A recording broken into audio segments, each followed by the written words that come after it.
কিছু দৃশ্য দেখাবলৈ চেষ্টা কৰিছোঁ।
কৰি থাকোঁ, কিন্তু উজনিত আমাৰ গুৱাহাটীৰ এইটো পাৰে অহাটো অকণমান কম হয়, গতিকে আহিবলৈ পালে ভাল পাওঁ।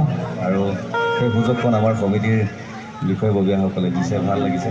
আমি কিছু গীত কৰিছিলোঁ, যিকেইটা গীত আপোনালোকে বহুত বহুত মৰম দিছিলে, আৰু আপোনালোকৰ সেই মৰম আৰু আশীৰ্বাদৰ কাৰণে আজি আমি অসমৰ উজনি হওক নামনি হওক প্ৰতিখন মঞ্চত অনুষ্ঠান কৰিবলৈ সুযোগ পাইছোঁ। গতিকে সেই গীতকেইটিৰ মাজৰ পৰা এটি গীত শ্ৰদ্ধাৰ ৰামেশ্বৰ পাঠকদেৱৰ লোকগীতৰ গীতেৰে আমাৰ অনুষ্ঠানটো আৰম্ভণি কৰিম বুলি ভাবিছোঁ। আচলতে এই গীতবোৰ ইমান